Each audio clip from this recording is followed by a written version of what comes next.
2월 22일 월요일 윈티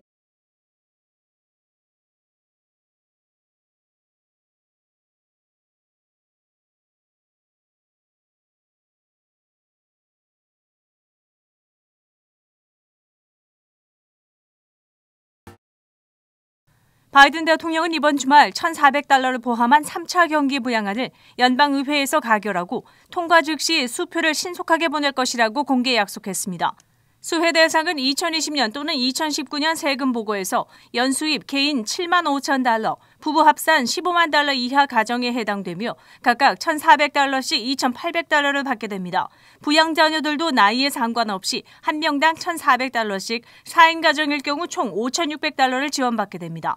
이번 3차 부양안의 연방 실업수당은 기존의 $300에서 $100가 올라 한 주에 $400로 3월 15일부터 8월 말까지 지원하는 내용도 포함되어 있습니다. 또한 7월부터 미성년 부양 자녀들에게 별도로 5세까지는 한 달에 $300, 6세부터 17세까지는 월 $250를 1년 동안 지원해 줍니다. 낸시 펠로시 하원 의장은 상임위원회에서 토의하고 가결한 의제들을 하나의 법안으로 통합 절차가 마무리되면 이번 주말에는 본회의에서 통과될 것이라고 예상했습니다. 척 슈머 민주당 상원 대표 역시 공화당 상원 의원들의 반대가 있다 해도 민주당 상원 의원 50명 전원의 찬성과 부통령의 찬성으로 3차 경기 부양안이 무난히 통과할 것이라고 보고 있습니다. 트럼프 전 미국 대통령이 오는 28일 보수 정치 행동회의 CPAC 주요 행사의 공식 연설자로 나서면서 정계 복귀의 신호탄이 될 것으로 보입니다. 플로리다주 올란도에서 보수 정치계 공개 행사의 마지막 날 연설을 통해 미래와 보수운동에 대해 연설할 계획입니다. 전문가들은 이번 연설을 필두로 트럼프 전 대통령이 정계 복귀 선언과 더불어 2024년 대선 출마 의지를 드러낼 것이란 관측도 나오고 있습니다. 특히 보수 진영에서의 정치적 영향력을 나타내고 올해 11월 8일 실시되는 중간선거에서 공화당의 상하원 다수당 탈환을 목표로 본격적으로 정치 행보에 돌입한다고 보는 견해도 있습니다.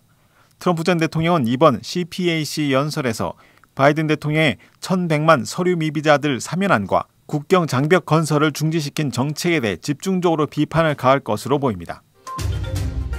기록적인 한파와 폭설로 대규모 정전 사태와 식수 부족의 어려움을 겪고 있는 텍사스 주민들이 이번에는 전기요금이 폭등해 삼중고를 겪고 있습니다.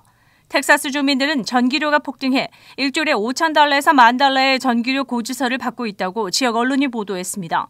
캐런 코스비라는 달라스의 한 개인주택에 사는 주민은 2월 13일부터 2월 19일까지 사용료로 $5,000 이상의 청구서를 받았다고 말했습니다.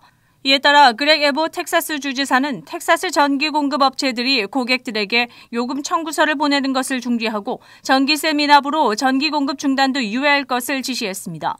또한 이 비상 시기에 어떤 전력 회사도 자연재해로 인해 폭리를 취해서는 안 되며 주정부와 규제당국이 이를 막기 위해 나설 것이라고 발표했습니다.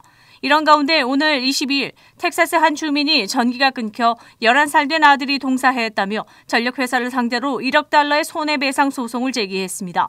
이민자 출신인 마리아 피나데라는 여성은 소장에서 텍사스주 송전과 가스 공급체인 엔터지가 주민보다 이익을 우선해 전기와 가스를 끊어 자신의 아들 크리스티안이 저체온증으로 사망했다고 주장했습니다. 크리스티안은 평소 건강했으며 아들이 사망하기 하루 전날 눈을 보고 좋아했었다고 언급했습니다. 지난 20일 미국 콜로라도주에서 운항 중이던 유나이티드 항공사 여객기가 엔진 고장을 일으켜 회항했고 승객 283명은 아찔한 순간을 경험했습니다.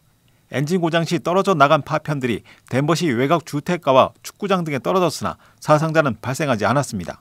이에 따라 미 연방항공청 FAA는 조사 절차에 들어갔으며 결과가 나올 때까지 문제의 PW4000 계열의 엔진을 장착한 보잉 777기의 운행을 멈추라고 항공사들에게 권고했습니다. 현재 문제의 엔진이 장착된 777 기종은 전 세계적으로 총 128대에 달하며 유나이티드 항공은 현재 24대를 운항 중입니다. 이에 따라 유나이티드 항공, 대한항공, 아시아나항공, 진에어 등은 문제의 기종의 항공을 중단한다고 밝혔습니다. 지난 19일 플로리다주 오렌지 카운티에서는 30대와 40대 여성이 할머니로 분장해 백신 접종을 먼저 받으려다 적발된 사건이 있었습니다. 플로리다주 보건국은 34살과 44살 여성이 노인으로 분장해 백신 접종지인 오렌지 카운티 컨벤션 센터에 방문해 백신 접종을 받으려 시도했습니다. 이들은 이미 1차 접종을 마친 상태였고 백신 2차 접종을 위해 접종소를 찾았습니다. 예약 명단에 있던 이들의 이름은 일치했으나 생년월일이 아이디와 일치하지 않아 거짓임이 드러났습니다. 현재 주 보건당국은 이들이 1차 백신을 접종받은 경로도 합법적이었는지 조사 중입니다. 하지만 오렌지 카운티 경찰 측은 이들에게 범죄 혐의를 적용하지 않고 경고 조치만 내렸습니다. 보건당국 관계자는 이들이 어떻게 첫 번째 접종에서 들키지 않고 접종했는지 모르겠지만 앞으로 백신 접종 절차에 대해 더 주의를 기울일 것이라고 밝혔습니다.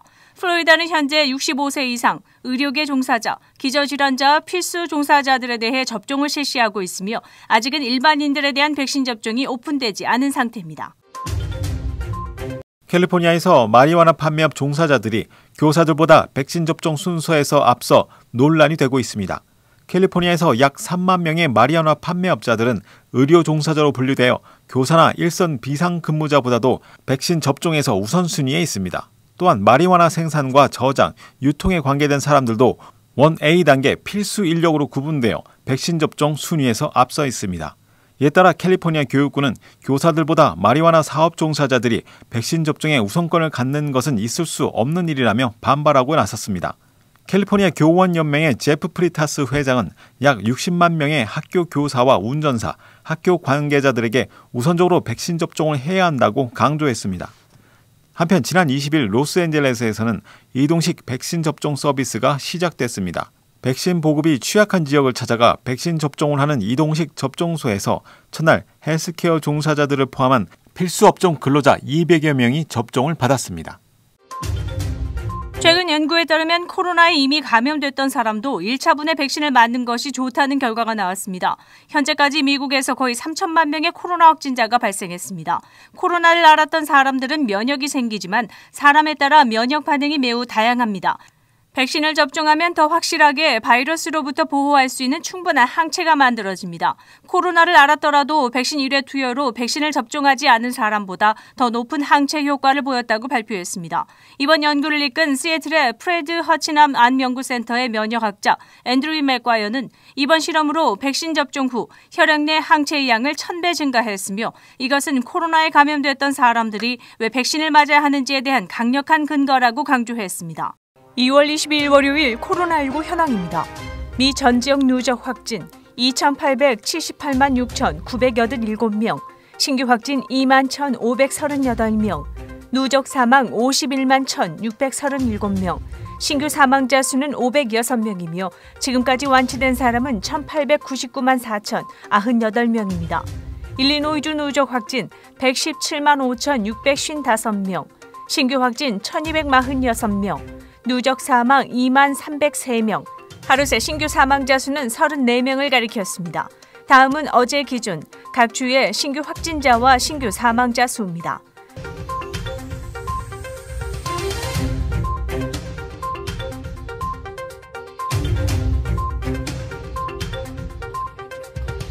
코로나19 데이터 관련 자세한 내용은 시카고토털닷컴을 통해 다시 볼 수 있습니다. 윈TV 24.5와 MCTV 24.6 방송은 공중파 채널을 통해 시청하실 수 있습니다. 코로나19 비상시국 뉴스24에서는 여러분의 제보를 기다립니다. 제보 전화는 224-283-8200번입니다.